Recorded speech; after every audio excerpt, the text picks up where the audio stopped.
హల్లెలూయా. వాక్య దర్శన వీక్షకులకు, దైవమందిర విశ్వాసులకు, దేవుని పిల్లలైన మీ అందరూ కూడా యేసుక్రీస్తు నామమును బట్టి ప్రత్యేకమైన శుభాలు, వందనాలు తెలియజేస్తున్నాను. ఈ దినము దేవుడు మనతో మాట్లాడుతున్న అంశం ఏంటంటే, ఆయన సన్నిధిలో ఘనత ప్రభావములు ఉన్నవి.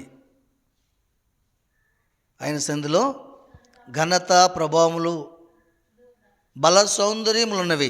ఆమేన్. చూడండి, ఇక్కడ కీర్తన గ్రంథం చూడండి. ఆయన సన్నిధిలో ఏముందంట? ఘనత ఉందటండి.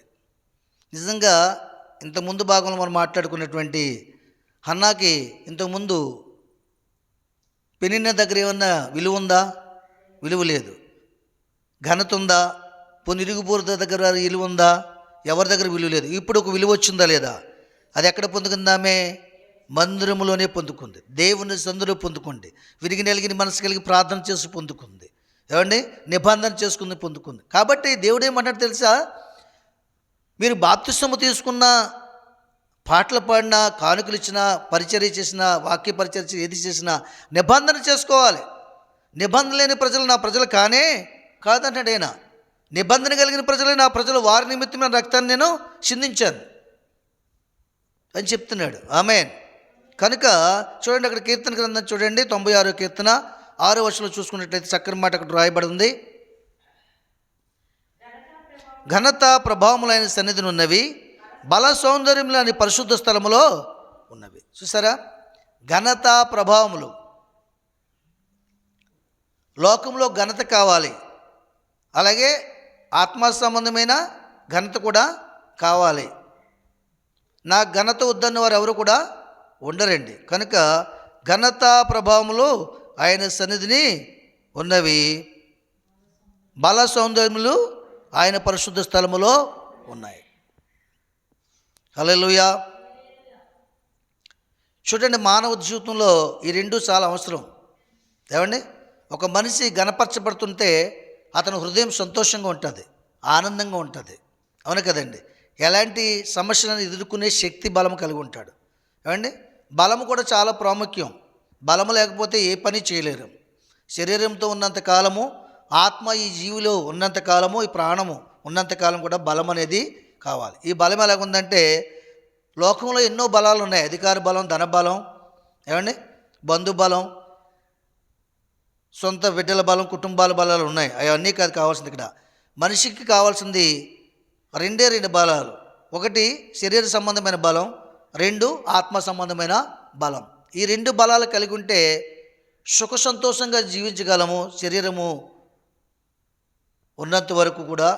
అలాగే ఆత్మ సంబంధమైన వాక్య బలం ఉన్నట్లయితే ఎలాంటి సమస్యను ఎదుర్కొని కృంగిపోకుండా, కుమ్ములిపోకుండా, వేదన చెందకుండా దేవుని మీద ఆధారపడి జీవించి మనం ఆ శ్రమను ఎదుర్కొని దాన్ని జయించి దేవునికి లోబడి అపవాదం జయించి వాడు మన యొద్ద నుంచి పారిపోయినట్లుగా బలము గల, శక్తి గల ఒక యోధుడిగా మనం వాడికి కనబడతాం. ఆమేన్. కనుక ఏముంటాయంటే దేవుని సందులోను, దేవుని మందులు విలువలు అనమాట. దేవుని మందులు ఏముంటుంది? ఘనత ప్రభావం కూడా ఉంటుందట. ఘనత ప్రభావం. చూడండి, ఆ శృంగారం అనే దేవాలయం దగ్గర పుట్టుకుంటివాడిగా పుట్టాడు. అవునగా చెప్పండి. కానీ అతనికి ప్రతిరోజు కూడా కొంతమంది సంతోషంగా భిక్షమేసే వాళ్ళు ఉన్నారు, కొంతమంది విసుక్కునే వాళ్ళు కూడా ఉన్నారు. వీడెప్పుడు కూడా ఈ కాళ్ళకు అడ్డుపడుతూనే ఉంటాడు, కాళ్ళు పట్టుకుంటాడు వీడు భిక్షమేయమని. వీడికి ఏం పని లేదా? పోనీ వెళ్ళి వచ్చేటప్పుడు అడగొచ్చు కదా, ముందే అడిగేస్తాడు వీడు అని. ఎంతోమంది వారు దేవుని సన్నిధికి వెళ్తున్నప్పుడు కూడా, దేవుని మార్గం తెలుసు వారు అయినప్పుడు కూడా, మందిరంలోకి వెళ్తున్నప్పుడు కూడా వాళ్ళ హృదయంలో అతన్ని హీనపరుచుకున్న సంగతులు లేకపోలేదు. ఆమేన్. కానీ ఒక రోజు కనిపెట్టి క్రమముగా ఆ మందిరం దగ్గర కనిపెట్టుకున్నప్పుడు, ఆ ద్వారం దగ్గర కనిపెట్టుకున్నప్పుడు, ఆ ఆవరణం మందు కూర్చున్నప్పుడు దేవుని కృప అతనికి ఆవరించింది. భక్తులను పంపించి, వెండి బంగారాలు మా యొద్ద లేవు కానీ, లోక సంబంధమైన ఇవి లేదు కానీ ఆత్మ సంబంధమైనది మాత్రమే ఉన్నది. నీ స్థితిని మార్చే ఆశీర్వాదం మా చేతిలో ఉంది కాబట్టి దీన్ని తీసుకుని నువ్వు ఆశీర్వాదం పొందు, మార్పు చెందని వారు చెప్పినప్పుడు అతను దిగ్గున లేచి, నడిచి, గంతులు వేసి దేవుని మందిరంలోకి వెళ్ళి ఆశ్చర్యంగా దేవుని స్తుతిస్తున్నప్పుడు ఘనత వచ్చిందా లేదా? ఎవరు ఇతను ఇంతలాగా దేవుణ్ణి ఆరాధిస్తున్నాడు, ప్రతిరోజు వస్తాం, ఎప్పుడు ఇంతలాగా మనం గంతులేసి దేవుని మహింపరచలేదే అని అందరూ అతని వైపు చూసినప్పుడు, ఓ ఈ కుంటివాడా, మన విసిగించేవాడా, మన దగ్గర అడుక్కు తినేవాడా అని ఆలోచన చేయలేదా? చేశారు. చేసినప్పుడు కూడా ఆ మనసును విడిచిపెట్టి నిజముగా ఇంతగా దేవుని మహిమపరుస్తుంటే దేవుడు చేసిన కార్యము గొప్పది, ఇతను ఎంత భక్తి చేస్తుంటాడో అందుకని ఈ కృప దొరికింది. మనం అనుకున్నాం కేవలం అతను తినడం కోసం, త్రాగడం కోసం, శరీర సంబంధమైన వాటి కోసమే కనిపెడుతున్నాడు అనుకున్నాం. కానీ ఇత ఆత్మ సంబంధమైన భక్తి కలిగిన వాడై తన పరిస్థితిని మార్చుకోగల సామర్థ్యము, శక్తి కోసం ప్రతిదినం ఆ మందిరం దగ్గర కనిపెడుతున్న సంగతి మనం గ్రహించలేకపోయామని ఆయన హీనపరుచుకున్న వారందరూ కూడా ఆయన గురించి ఆశ్చర్యపోయారు. ఎవరి గురించి ఇలా తక్కువగా ఆలోచన చేయకూడదన్నటువంటి సంగతిని కూడా దినాన్ని గ్రహించగలిగారు. ఆమేన్. కాబట్టి ఘనత ప్రభావములు, ఆయనలో ఉన్న ప్రభావము ఏమండి, పేతురు శీలంలోకి వెళ్ళి ఆ ప్రభావం ఆయనలోకి వెళ్ళి శీలమండల బలపరిచి, నలమల బలపరిచి, రక్త ప్రసరణ జరిగించి దిగ్గును లేచి వెళ్ళి దేవుని నామాన్ని మహిమపరిచింది. ప్రభావం అది. 12 సంవత్సరాల రక్తకం గల స్త్రీ చనిపోయే స్థితిలో ఉన్నప్పుడు ఆయన చెద్దకు వచ్చినప్పుడు, ఆయన వస్త్రం ముట్టుకున్నప్పుడు నాలో ఉన్న ప్రభావము బయటికి వెళ్ళిపోయింది. ఎవరు నన్ను ముట్టున్నారు, వారిలో ఉన్న బలహీనత నాలోకి వచ్చిందని ప్రభు జ్ఞాపకం చేయలేదా? ఆయన సన్నిధిలోనే ప్రభావం ఉంది, శక్తి ఉంది, బలం ఉంది. నీవే విషయంలో కృంగిపోతున్నావో, ఏ సమస్యలో కృంగిపోతున్నావో, ఏ బిడ్డల కొరకు నువ్వు వారి ఆలోచన విధానం కొరకు కృంగిపోతున్నావో, ఎలాంటి బలహీనత ఉండి నువ్వు కృంగిపోతున్నావో, కృంగిన వారిని లేవనెత్తే దేవుడిని గ్రహించాలి. గ్రహించి ఆయన ద్వారబంధం అది కనిపెట్టుకోవాలి. ఒక వారం వచ్చి ఒక వారం వెళ్తే జరుగుతుంది కార్యం. గ్రహించండి. మీకు భక్తిని నేర్పించడానికి మాట చెప్తాను తప్ప రాని వాళ్ళకి కించపరచడానికి, వచ్చిన వాళ్ళని గణపరచడానికి మాట చెప్పట్లేదు నేను. దేవుడు మన మధ్యన ఉన్నాడు. ఒకనికి కూలికి వెళ్ళిన తర్వాత ఒక గంట చేసి ఒక గంట మానైతే కూలిస్తాడా? నెల రోజులు పనికి పెట్టుకున్నప్పుడు ఒక వారం వెళ్ళి ఒక వారం వెళ్ళకపోతే నెల జీతం ఇస్తాడా? ఇవ్వడే. దేవుడు కూడా అంతే. క్రమముగా నువ్వు నిబంధన చేసుకుని భక్తి చేసినప్పుడు నీ కార్యం దేవుడు జరిగిస్తాడు. నిజానికి అతనికి మన కాళ్ళు ఉన్నాయి, చేతులు ఉన్నాయి, మన ఆరోగ్యం అంతా కొంచెం నడవడానికి వీలుగానే ఉంటుంది. కానీ నడవడానికి వీలు లేని వాడు ఎన్ని సంవత్సరాలు ఎంతకాలం కనిపెట్టాడు చెప్పండి. కానీ లోకులందరూ అనుకున్నారు వీడు తిండి కోసం ఆతురపడుతున్నాడు అనుకున్నారు. కానీ అతనికి జరిగిన కార్యమును గురించి ఎవరు ఆలోచన చేయలేదు. అతను మార్పు చెందాలని కూడా ఎప్పుడూ ఆలోచన చేయలేదు. అతని కోసం ఎవరు ప్రార్థన చేయలేదు లోపలికి వెళ్ళిన వాళ్ళు. కానీ దేవుడు ఆలోచన చేశాడు. వీడిని బట్టి లోపలికి వెళ్ళిన వాళ్ళందరూ కూడా అన్నీ బాగుండి ఎప్పుడు నా నామాన్ని నాకు ఇష్టమైన రీతిగా మహిమపరచట్లేదు, గణపరచట్లేదు. కాబట్టి వీడిని బట్టి, ఈ కాళ్ళు లేని వాడిని బట్టి, ఈ కృంటి వాడిని బట్టి నా నామము ఎంతగా గణపరచుకుంటాను, నేను వీరికి కనుమరుగు చేయకుండా వీళ్ళకి నేను కనబరుస్తాను. ఇంతకాలం కనబరచలేదు కానీ ఇప్పుడు నేను కనబరుస్తాను. ఒక ఆలోచన చేశాడు దేవుడు. ఎందుకో తెలుసా? మనం అడుగు తీసుకుంటున్న చేతులు, అతని నోటి మాటలు వింటున్నాం తప్ప అతని హృదయంలో ఉన్న వేదన చూసిన దేవుడు. చెప్పలు కూడా దేవుని మహిమపరచండి. నా వారు కూడా నన్ను దూరం చేశారు, నన్ను కుంటువాడిగా పిలుస్తున్నారు, పేరున్నా సరే. ఇక్కడ కూడా రకరకాలు మాట్లాడుతున్నారు. నన్ను ఒకసారి దృష్టించువా ప్రభా, నన్ను జ్ఞాపకం చేసుకోవా. నా తల్లి గర్భంలో వేసింది నీవే కదా నాయన, ఇక్కడ తీసుకొచ్చింది నీవే కదా. నేను ఎవరి ఇంటి దగ్గర కూర్చుంటలేదే, నీ మందిరం దగ్గర కూర్చుంటున్నాను కదయ్యా. అనేకమైన వారు అర్పణలు తీసుకొచ్చి, మొక్కుబళ్ళు తీసుకొచ్చి ఇచ్చి వెళ్ళిపోతున్నా తప్ప నీ దగ్గర కనిపెట్టుకునేది నేనే కదే. మందిరం దగ్గర కనిపెట్టుకునేవాడిని. ఒకసారి జ్ఞాపకం చేసుకో ప్రభువా. అతని మనోవేదన. ఆమేన్. కానీ నిబంధన చేసుకున్నాడు, నేను చనిపోతే ఆ మెట్ల దగ్గర చనిపోవాలి, ఆ ద్వారబంధం దగ్గర చనిపోవాలి, అప్పటి వరకు నేను ఆ మందిరం వెళ్ళడం మానను అని నిబంధన చేసుకున్నాడండి. ఆ నిబంధన బట్టి 2 మనుషులు పురమాయించుకున్నాడు. 2 మనుషులకి జీతం ఇచ్చేవాడు, తను బ్రతికేవాడు, ప్రతిదినం వెళ్ళి దేవుని సన్నిధిలో కనబడేవాడు. ఆమేన్. కార్యం జరిగిందా లేదా? ఇప్పుడు చెప్పండి, ఘనతా ప్రభావాలు ఎక్కడున్నాయి? లోకంలోనా మందిరంలోనా? మందిరములోనే దేవుని పాదాలు చెంత తప్ప మరెక్కడ ఘనతా ప్రభావము లేదు. బల సౌందర్యములు, ఎంత హైటో ఎంత సుందరమైన వాడు ఇప్పుడు కనబడుతున్నాడు తన శరీరంతో దేవుని మహింపరుస్తున్నప్పుడు. ఆమేన్. కనుక దేవుని సంతానంలో ఏమున్నాయి? ఘనత ప్రభావములు. చూడండి, లోకంలో ధనమంతా ఖర్చు పెట్టింది, బంధువుల్ని పిలుచుకుంది, ఒక్కొక్కరు ఒక్కో రోజు ఒక్కొక్క హాస్పిటల్ తీసుకెళ్ళేవారు. ఎవరికి? రక్తస్రావం గల స్త్రీకి. డబ్బంతా ఖర్చు అయిపోయింది, ఆస్తి అంతా ఖర్చు అయిపోయింది, ఎక్కడ వైద్యం నయం కాలేదు. అప్పుడు వినబడింది ఒక మాట, జీవము గల దేవుని కుమారుడు ప్రభు అయిన క్రీస్తు రోగముల నుంచి విడిపించేవాడు, పాపము నుంచి విడిపించేవాడు, పరిహాసము చేసిన వారందరి నోళ్ళు ముయించేవాడు, సర్వశక్తి గల దేవుడు ఒక ఉన్నట్ట. ఆయన యొద్దకెళ్ళి నిన్ను ఉపశమనం పొందుకోవాలని ఒక ఆలోచన కలిగి ఆ మాట వినబడి ఆ రోజు ప్రభు దగ్గరికి వచ్చిందా లేదా? వచ్చేటప్పుడు ఇక్కడికి ఏముంది? వెంటనే వెళ్ళి చెప్పుకోవడానికి అవకాశం ఉందా? కనీసం ఇలా ఉన్నానని చెప్పుకోవడానికి అవకాశం ఉందా? ఇదిగో నా కాళ్ళను చూడండి, నా శరీరమును చూడండి, నా బట్టలు చూడండి ఎంత తడిచిపోయినాయో, రక్తంతో తడిచిపోయి ప్రభువా, ప్రతిదినం నా బ్రతికిదేనయ్యా, నా ఆస్తి అంతా కోల్పోయిన లోకాన్ని ఎదుకన్నాయన, నా బంధువులందరూ కూడా నా డబ్బు ఉన్నంత వరకు తన ప్రభు వారు నాతో గడిపారు, కొంత డబ్బు తీసుకుని వెళ్ళేవారు, మళ్ళీ ఇంకో బ్యాచ్ వచ్చేవారు బంధువులు, మళ్ళీ 4 రోజులు పరిచయం చేసి మళ్ళీ కొంత డబ్బు తీసుకుని వెళ్ళిపోయేవారు. అలాగ నా ఆస్తి అంతా డాక్టర్ల నిమిత్తమై, మనుషుల నిమిత్తమై, పరిచర్య చేయవాళ్ళ నిమిత్తమై ఖర్చు చేశాను, కానీ నాకు ఈ రోగము పోలేదయ్యా. ఇదిగో బ్రతికితే నీ పాదాల చెంత బ్రతుకుతాను, నువ్వు బ్రతికిస్తే, లేదా ఇక్కడే చనిపోతాను, లేదా వెళ్ళేటప్పుడు మార్గ మధ్యంలో చనిపోవడం అని చిత్తమైతే మార్గ మధ్యంలో కూడా చనిపోతానని ఒక నిబంధన చేసుకుని ఆమె పొత్తుకడుపు పట్టుకుని అలాగ రక్తము కారుచేయని ఎదుకు వెళ్ళినప్పుడు ఏం జరిగింది? అక్కడ గొప్ప ఆటంకం. ఆయన చుట్టూ బహు జనసమూహం, ఏమాత్రం చెప్పుకోవడానికి కానీ ముట్టుకోవడానికి అవకాశము లేనే లేదు. అయినప్పుడు కూడా చనిపోతే వీళ్ళ కాళ్ళతో తొక్కినప్పుడు కూడా చనిపోతాను ఇక్కడే, ఎందుకంటే ఆయన నిలవబడిన స్థలము కాబట్టి ఆయన మహిమను పొందుకుని చనిపోతాను, నేను కృపను పొందుకుని చనిపోతాను. చనిపోయిన వాడిని కూడా బ్రతికించాడట, నేను చనిపోయినా అని బ్రతికించగలడు అని ఒక అడుగు ముందుకేసి ఒక ఆలోచన ముందుకు చేసుకుని వాళ్ళ కాళ్ళ మధ్యలో చేయి పెట్టి ఆయన వస్త్రపు చెంగును ముట్టుకుంది. ఎప్పుడైతే ముట్టుకుందో ఆయనలో ఉన్న ప్రభావము ఆమెలకు వెళ్ళింది. 2-3 ఏకీభవించి ఆయన కొరకు ఎక్కడైతే కనిపెడుతున్నారో అక్కడ ఆయన నిలుచుంటాడు, అదే దేవుని మందిరం. 2-3 ఏకభావించి కలిగి ప్రార్థన చేసేదే దేవుని మందిరం, ఆయన కృప కొరకు కనిపెట్టే దేవుని మందిరం. అప్పుడు ఆ దినములో ఆ స్థలము దేవుని మందిరం, తాను నిలుచున్న స్థలము. వెంటనే ఆమె ఏమైంది? స్వస్థత పొందుకుంది. వెంటనే ఆయన సాక్ష్యం చెప్తుంది, నాలో ఉన్న ప్రభావం బయటికి వెళ్ళింది. ఎవరు నన్ను ముట్టారు? నేనే ప్రభువు, ఆ పాపిని నేనేనయ్యా, ఆ దుష్టురాలిని నేనేనయ్యా, అపనమ్మకస్తురాలు నేనే తన ప్రభువా, ఈ దినము తన ప్రభువా, నీ మహిమను చూడగలిగాను తన ప్రభువా, నన్ను బాగు చేసిన నా తండ్రి నీ కొరకు బ్రతుకుతానని కదా. ఇక ఎన్నడూ కూడా ఆమె ముఖంలో దుఃఖము కనబడకుండా సంతోషంతో ఆనందంతో బ్రతికింది. ఆస్తంతా పోయింది కానీ నిజమైన సంతోషాన్ని ఇక్కడ అనుభవించింది, నిజమైన స్వస్థతని అనుభవించింది, శాశ్వతమైన రాజ్యానికి వారసులైంది. చెప్పలు కూడా దేవుని మహిమపరుద్దాం.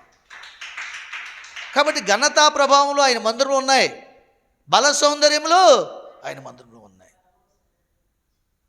దేవుణ్ణి పరిపూర్ణంగా నమ్మిన వారు నాకు బలము లేదని, నాకు నీరసంగా ఉందని ఆ మాటలు మాట్లాడకూడదు. బలవంతుడైన దేవుడు, నిష్ఠుడగు తండ్రి, సమాధానకర్త అధిపతి. నేను ఖచ్చితంగా చెప్తున్నాను, ఈ లోకంలో ఉన్నవాడి కంటే నాలో ఉన్నవాడు బలవంతుడు, గొప్పవాడు, శక్తిమంతుడు కదా. మరి ఆ మాటలు మనం మాట్లాడొచ్చా? ఆయన ఏమై ఉన్నాడు? నీకు తండ్రి అయి ఉన్నాడు. ఏమంటే బలవంతుడి కడుపులోంచి బలవంతుడు పుడతాడా? పుడతాడండి. బలహీనుడి కడుపులోంచి బలహీనుడే పుడతాడు. ఆయన బేజానికి మనం పుట్టాలి, ఆయన వాక్యంలో పుట్టాలి, మనం ఆయన వాక్యంలో ఎదగాలి, ఆయన మాటల చేత జీవాహారాన్ని పొందుకోవాలి, రుచి చూడాలి, ఆత్మ సంబంధ అభివృద్ధిలో దేవుణ్ణి మహిమపరచాలి. ఆమేన్.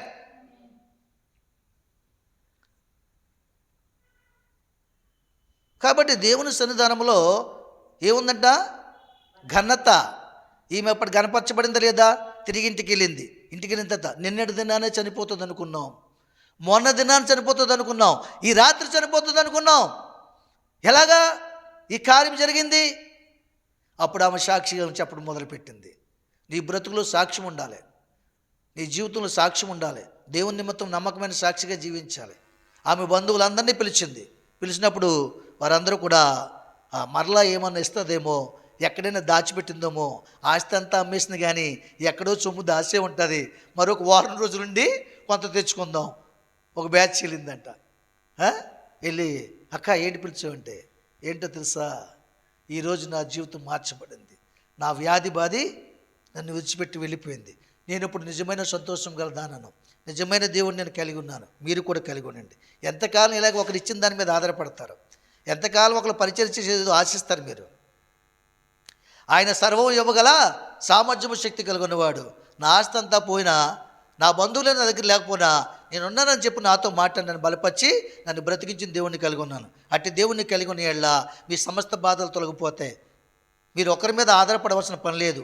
మీ మీదే మీరు ఆధారపడతారు. మీరు ఇటు దేవుని మీద ఆధారపడి జీవించిన యెడల మీ మీద మీరు ఇంకా అనేక మందిని ఆదరిస్తారు, పెంచుతారు, పోషిస్తారు, వారిని బలపరుస్తారని సాక్ష్యం ఇచ్చిందంట. ఆమేన్. కనుక దేవుని యొక్క సన్నిధానంలో ఎప్పుడు కూడా ఎక్కడున్నాయట? ఘనత, ప్రభావం. ఎస్, నీకు ఈ లోకంలో ఏది కావాలన్నా దేవుడు ఇస్తాడు. కానీ దాన్ని బట్టి దేవుని మహింపరచాలి తప్ప దాన్ని దోషలు అవ్వకూడదు. అర్థమవుతుందండి? ఒక రోగం నుంచి విడిపించడానికో ఆయన సాక్షిగా జీవిస్తూ 10 మందికి చెప్పాలి. ఒక అప్పుల నుంచి విడిపించడానికో ఇక మిగతా వచ్చే ఆదాయం అంతటిని కూడా నువ్వు జీవించడానికి మాత్రమే కొంత ఖర్చు చేసి మిగతాది ఆయన నామాన్ని మహిమపరచాలి. రోగులైన వారి దగ్గరికి వెళ్ళి సహాయం చేయాలి, పండ్లు కొనివ్వాలి, బ్రెడ్స్ కొనివ్వాలి, ఏమండి క్రియలు చేయాలి, పేదవారిని ఆదరించాలి, ఆపదలో ఉన్న ఆదుకోవాలి, దైవమందులున్న కార్యక్రమాలన్నీ జరిగించాలి. ఏది లోటు ఉందో ఆ లోటుని మీరు ఆ ధనంతో తీర్చాలి. అప్పుడు మరి ఎక్కువగా అభివృద్ధి చేయబడతారు. ఆమేన్. ఇది చేయు వారికి మాత్రమే రుచి తెలుస్తుంది. ఇది అనుభవించిన వారికి మాత్రమే రుచి తెలుస్తుంది. అందరికీ తెలియదు. నిబంధన ఉన్నటువంటి సంబంధము, నిబంధన ఉన్నటువంటి ప్రేమ మాధుర్యము, నిబంధన ఉన్నటువంటి మేలు, శక్తి, బలము, ప్రభావం మరి దేనిలోనూ లేదు. ఆమేన్. ఒక స్త్రీకి వివాహం చేసినప్పుడు, ఒక పురుషుడికి వివాహం చేసినప్పుడు పెళ్ళిలో ప్రమాణ స్వీకారం ఎందుకు చేస్తారు? కట్టుబడి జీవించాలని. అవును కదండి. బాప్తిస్మం తీసుకున్న ప్రతి ఒక్కరు కూడా దేవుని సందర్భంలో మారు మనసు కలిగి జీవించి దేవుని సందర్భంలో నిబంధన చేసుకోకపోతే ఏ ఘనత ఉండదు నీకు, ఏ ప్రభావం ఉండదు నీకు, ఏ బలము కూడా ఉండదు. బలహీనుల మీదకి బలవంతుడు వస్తాడా? బలవంతుడి మీదకి బలవంతుడు వస్తాడా? బలహీనుల మీదకే బలవంతుడు వస్తాడు. వాడెవడు? ఈ లోక సంబంధమైన బలవంతుడు. ఆత్మ సంబంధమైనటువంటి బలహీనతలు కలిగి, భక్తిహీనత కలిగి, మారు మనసు లేకుండా, నిబంధన జీవితం లేకుండా, మందిరంలో ఘనతా ప్రభావం ఉందని ఎతకకుండా, లోకంలో గంతల కోసం, ప్రభావం కోసం, లోకంలో ఉన్న బలముల కోసం, మనుషుల బలం కోసం, ధనబలం కోసం, అధికార బలం కోసం, కుటుంబ బలం కోసం వెతికేవారు ఆత్మ సంబంధాలు అయ్యిండి కూడా అలాగే జీవిస్తే వారి విషయంలో పోరాడడానికి వెళ్తాడు అపవాది. ఈ లోక సంబంధమైన బలవంతుడు వాడు. అప్పుడు వాడు రకరకాల రోగాలు కలిగిస్తాడు, రకరకాల సమస్యలను పుట్టిస్తాడు, వాడు వశంలో ఉంచుకుంటాడు, బంధిస్తాడు, నేను ఆత్మ సంబంధం జీవించి పెకలించి తీసి పారవేస్తాడు. ఆమేన్. కనుక దేవుని సన్నిధానంలో ఘనతా ప్రభావం ఎక్కడున్నాయి? దేవుని సందులో. బల సౌందర్యం ఎక్కడున్నాయి? దేవుని సందులో ఉన్నాయి. ఒకరోజు పౌలు గారు వాక్యం చెప్పుగా ఒక యవనస్తుడు మేడ మీద కూర్చుని, ఒక గోడ మీద కూర్చొని పడిపోతాడు కదండి. పడిపోయిన ఏమవుతాడు? చనిపోతాడు. అక్కడ ఏం జరుగుతుంది? దేవుని సన్నిధి జరుగుతుంది. అక్కడ అపవాది శోధించి దాన్ని పాడు చేయాలని, అక్కడ అపకీర్తి తీసుకురావాలని పౌలు గారి మీద అక్కడ ఉన్న జనాలంతా తిరగబడి ఈయన కూడా చంపేయాలని ఒక దురాలోచన కలిగి దుష్టుడు ఆ యవనస్తుని ఏం చేస్తాడు? నిద్ర పుట్టించి, నిద్ర కలిగించి పడిపోయినట్టుగా చేసి చంపేస్తాడు. ఆమేన్. చాలామంది దేవుని సందులోకి వచ్చినట్టు ఏం చేస్తారు? లోకంలో అంతా కష్టపడిపోయి, లోకంలో అంతా టీవీలు చూసుకుని, నిద్ర కూడా మానేసి 12 గంటల నిద్ర కూడా మానేసి టీవీలు చూసుకుని దేవుని సందులోకి వచ్చి కొనుక్కుతారండి. అప్పుడు ఏమవుతుంది? ఆత్మ నిద్రపోతుంది. ఆత్మ ఎప్పుడైతే నిద్రపోతే అపవాది కార్యము నీ జీవితంలో జరిగించడానికి అవకాశం నువ్వే ఇచ్చిందని అవుతావు. కాబట్టి మెలకుగా ఉండి ప్రార్థన చేయాలి, మెలకుగా ఉండి వాక్యము వినాలి. ఏ మెలకువ? ఆత్మ సంబంధమైన మెలకువ. ఏమండి, ఎప్పుడైతే పడేసిన వెంటనే పౌలు గారు దాన్ని గ్రహించాడు. చాలా గొల్లు జరిగిపోతుంది, చాలా గొడవ జరిగిపోతుంది, అక్కడ చాలా రకరకాల మాటలు కనబడుతున్నాయి. ఇతనిలో దేవుని మహిమ లేదు. ఉంటే ఎందుకు చచ్చిపోతాడు, ఎందుకు పడిపోతాడు? అంతేగాని వీడు నిద్రపోయి పడిపోయాడు, వీడిని సాతాను ప్రేరేపించాడు, సాతాను నిద్రపుచ్చిన సంగతిని వారు చెప్పడం లేదు. పౌలు గారి మీద నిందలేయడానికి, పౌలు గారు జరిగించే కార్యం పాడు చేయడానికి, ఆయన్ని బంధించడానికి, ఆయన్ని చంపడానికి కూడా వెనకాడకుండా ఆలోచనలు చేసి మాట్లాడుతున్నారు. అక్కడ వెంటనే ఆయన కిందకి దిగి వచ్చాడు. ఈ చిన్నవాడు నిద్రించున్నాడు కానీ చనిపోలేదని ఒక మాట చెప్పి ప్రార్థన చేసి ప్రభు అయిన యేసుక్రీస్తు వారి నామంలో బ్రతికించాడు. ఆమేన్. చూసారా? కిందకు పడగానే రక్తం పోయింది, బలమంతా పోయింది, నరాలు చచ్చుబడిపోయి పూర్తిగా చనిపోయాడు. కానీ దేవుని మాట నిన్ను బ్రతికిస్తుంది, నీ బలహీనత నుంచి విడిపిస్తుంది, పడిపోయి నిన్ను లేవనెత్తది. లేపబడ్డానికి సిద్ధం కలిగి ఉండాలి నువ్వు.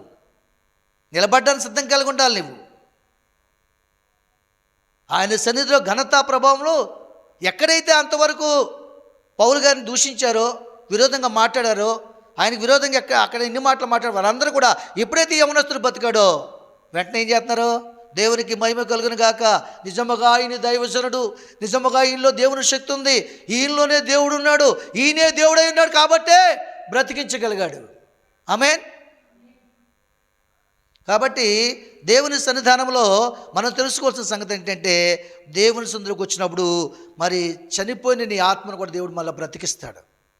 నువ్వే విషయంలో చనిపోయాలి అనుకుంటున్నావో, చనిపోయాను అనుకుంటున్నావో, భక్తిలో చనిపోయాను అనుకుంటున్నావా, లోకంలో ఓడిపోయాను అనుకుంటున్నావా, బిడ్డల ప్రేమ విషయంలో నేను చనిపోయాను అనుకుంటున్నావా, మరలా దేవుడు నిన్ను చిగురిస్తాడు. దేవుని సన్నిధిలో నువ్వేం చేయాలి? నీలో ఉన్నటువంటి అవిధేయతను విడిచిపెట్టాలి, ఆ మత్తుని విడిచిపెట్టాలి, లోక సంబంధమైన సహవాసాన్ని విడిచిపెట్టాలి. దేవుని సన్నిధిలో మాట వినడానికి తృప్తిపరచబడాలి, ఆసక్తి కలిగి ఉండాలి. ఆసక్తి విషయంలో మాంజులు కాక ఆతృత కలిగిన వారే. ఎక్కడ దేవుని స్వరం వినపడుతుందో దానికి ముందే నువ్వు ఇక్కడ కూర్చుని ఉండాలి. ప్రార్థనా సమయానికి ముందే కూర్చుని ఉండాలి. లోపల వచ్చినప్పుడు నువ్వు ఆశ్రదింపబడాలి, వెలుగులకు వెళ్ళినప్పుడు కూడా ఆశ్రదింపబడాలి. క్రమముగా మర్యాదగా దేవుని సన్నిధిలో సాగిపోవాలి, భక్తి కొనసాగించాలి. అప్పుడే మన జీవితంలో దేవుని కార్యమును చూడగలము. ఆమేన్. మరి చూడలేదా? 12 సంవత్సరాలు రక్తసంగల స్త్రీ చూడలేదా దేవుని కార్యాన్ని? బలము పొందుకోలేదా? ఆ బలము కోసం ఎంత డబ్బు పాడు చేసింది, ఎంతమందులు మనుషుల బలాన్ని తెచ్చుకుని ఇంట్లో పెట్టుకుని వాళ్ళకి డబ్బు ఇచ్చింది. చూడగలిగిందా? చూడలేకపోయింది. ఆ శృంగారమని దేవాలయం దగ్గర పడి ఉన్న వ్యక్తి అతను బలం పొందుకోలేదా? పొందుకునే చెప్పండి. పొందుకున్నాడు, దేవుని మహింపరిచాడు. ఆమేన్. అలాగనే మరి 12 సంవత్సరాల రక్తసంగ స్త్రీ కూడా బలము పొందుకుందండి. మొట్టమొదటిగా మనం చేయవలసింది దేవుని మీద ఆధారపడాలి, దేవుని సంతోషపరచాలి, నిబంధన జీవితం కలిగి ఉండాలి, దేవుని సన్నిధిలో యథార్థమైన మనసు కలిగి ఉండాలి, ప్రార్థనా జీవితం ఉండాలి, విరిగి నెలిగిన మనసు కలిగి ఉండాలి. ఎప్పటికైనా నా పాపాన్ని నేను విడిచిపెడతాను, ఎప్పటికైనా దుర్మార్గాన్ని నేను విడిచిపెడతాను, ఎప్పటికైనా బూతులు నేను విడిచిపెడతాను, ఎప్పటికైనా నా కపటమైన మనసు నాలో తొలగించుకుంటాను, దేవుని మనసుతో నింపబడతాను, క్రీస్తు యేసు కలిగి నీ మనసు కలిగి జీవిస్తాను, ఒక నిబంధన జీవితం కలిగి ఉంటాను. నేను ఇప్పటికైనా నా వ్యర్థమైన జీవితాన్ని విడిచిపెడతాను. ఎంతకాలం జీవించి నేను ఎవరికేమి చేయాలి, నా ప్రభువుకే నేను చేయలేకపోతున్నాను, నిజమైన ప్రార్థన చేయలేకపోతున్నాను, నిజముగా మొరపెట్టలేకపోతున్నాను, మారు మనసు కలిగి జీవించలేకపోతున్నాను, దుష్టులతో సాంగత్యం కలిగి ఉంటున్నాను, దుర్మార్గులతో కలిసి నేను పోరాడుతున్నాను. ఇగో నా పోరాటంలో జయం పొందుకోలేకపోతున్నాను. ఒక సత్యమును గ్రహించి నువ్వు నిబంధన చేసుకుంటే నువ్వు నిబంధన ప్రజగా మార్చబడతావు. ఆయన సందులో నేను స్థిరపరచాడు దేవుడు, నిన్ను ప్రతిష్ఠించుకుంటాడు, సమూహలను ప్రతిష్ఠించుకున్నట్టుగా ప్రతిష్ఠించుకుంటాడు దేవుడు. ఘనతా ప్రభావం నీకు తెచ్చి పెడతాడు దేవుడు. ఆయన ఆవరణను ఏర్పరచుకుంటావు, అప్పుడు నువ్వు ఏర్పరచుకుంటాడు దేవుడు నిన్ను. నువ్వు కూడా దేవుణ్ణి ఏర్పాటు చేసుకోవాలి, ఒక ప్రార్థనా జీవితాన్ని ఏర్పాటు చేసుకోవాలి, ప్రతి వారం ఒక పాట పాడాలని ఏర్పాటు చేసుకోవాలి మనసులో, ప్రతి వారం సాక్ష్యం చెప్పాలి ఈ వారం అని ఒక ఏర్పాటులోకి నువ్వు రావాలి. దేవుని మహిమపరచాలి. సర్వోన్నతమైన స్థలముల్లో దేవునికి మహిమపరిచిన వారికి భూమి మీద సమాధానము కలుగుతుంది. ఆమేన్. పుట్టుకుంటువాడు అయినప్పుడు కూడా దేవుని మహిమపరచాడు. ఆలయం మొదటివాడుగా వచ్చేవాడు, పగల 3 గంటలకు వెళ్ళేవాడు. అవునా? 3 గంటలు ఎవ్వరూ రాకముందు వెళ్ళి కనిపెట్టేవాడు. అదంతా చూశాడు దేవుడు. లోకము దాని ఆశ గతించిపోయేది, కానీ ఈయనొక్కడే బ్రతికించగలిగిన వాడు నమ్మి విశ్వసించి యేసు పాదాల దగ్గరికి వెళ్ళింది. ఆమె ఆయన బలాన్ని పొందుకుంది, ఆయన ప్రభావాన్ని చూడగలిగింది. ఆమేన్. ఆ పుతోను దెయ్యం పట్టినటువంటి అతను కూడా, యవనస్తుడు కూడా ఏమయ్యాడు? నిద్రపోయి చనిపోయాడు. అక్కడ అందరూ కూడా దేవునికి విరోధమైన మాటలు మాట్లాడినప్పుడు దేవుడు మరలా అక్కడ కార్యం చేసి దైవజనుని గణపరిచాడు. ఆమేన్. దైవజనులైన విశ్వాసులైన ఎవరైనా సరే ఆయనలో యథార్థంగా లేకపోతే ఆయన ఆత్మ మనలో పనిచేయదు. ఎస్, దైవజనుడు దైవ చిత్తాన్ని జరిగించాలి, దేవుని పిల్లలైన వారు దేవుని చిత్తాన్ని జరిగించాలి. దేవునికి విరోధమైన మనసు కలిగి ఉండకూడదు. దేవునికి విరోధమైన ఏ పని కానీ, ఏ ఆలోచన కానీ, ఏ దృష్టి కానీ మనలో ఉండకూడదండి.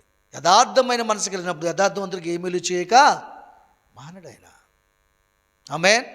కాబట్టి దేవుని సందులో మనందరూ తెలుసుకోవాల్సింది ఏంటంటే, ఘనత ప్రభావము దేవుని సందులో. నీకు ఈ లోకంలో నువ్వు గణపరచబడాలని దేవుడి మాటలు నీతో చెప్తున్నాడు. నువ్వు ఏమీ లేని దానిగా ఉండబడడానికి, విడవబడ్డానికి వీల్లేదు. నువ్వు మంచి ప్రార్థనాపరురాలని కనపరచబడాలి.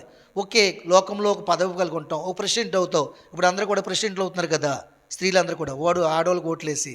మరి వాళ్ళకి ఎన్నాళ్ళు ఉంటుందో ఘనత చెప్పండి? 5 సంవత్సరాలు ప్రెసిడెంట్ గారు అని పిలుస్తారు, పేరు ఉన్నా కానీ. తర్వాత అదేం ప్రెసిడెంట్ అమ్మా, ఒక మేలు చేసింది కాదు. దాన్ని నమస్కారం కూడా పెట్టడం కూడా దండగా అంటారంట్రా. అది 2 సంవత్సరాలు 5 సంవత్సరాలు.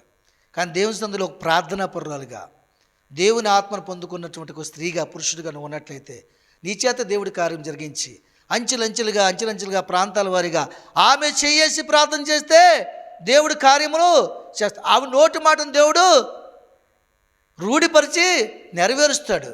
దేవుడు ఆయనలో ఉన్నాడు, దేవుడు ఆమెలో ఉన్నాడు. ఈ ఘనత నువ్వు చనిపోయిన తర్వాత కూడా నీ వెనకాల వెంబడిస్తూనే ఉంటుంది, నీ కుటుంబానికి ఉంటుందా?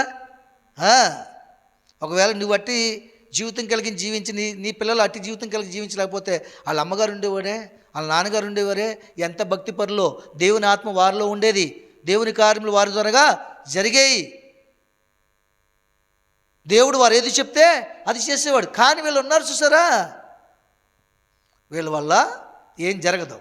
చూసారా, నీ కడుపును పుట్టిన వారే, నీ వంశమే, నీ బిడ్డలే, నీ రక్త సంబంధికులే, కానీ వారిలో దేవుని కార్యము జరగట్లేదు. ఏలి కుటుంబంలో కూడా కార్యం చూస్తాం కదా మనం, చూడలేదా? ఆయన భయభక్తులు కలిగిన వాడే, ఆయన బిడ్డలు యాజకులయ్యిండి కూడా పాపము చేసి వచ్చారు. కాబట్టి ఏ దేవుణ్ణి ఆశ్రయించారో ఆ దేవుని దగ్గర మరణము పొందారు. మనం మరణించడానికి, దుఃఖపడడానికి దేవుడు మనల్ని పిలుచుకోలేదు. జీవించడానికి మాత్రమే పిలువబడ్డాం, సంతోషించడానికి పిలువబడ్డాం, ఆయనే ఆనందించడానికి పిలువబడ్డాం, విడిపించబడ్డానికి పిలువబడ్డాం. ఈ సంగతులు మనం గ్రహించాలి. ఆమేన్, ఆమేన్.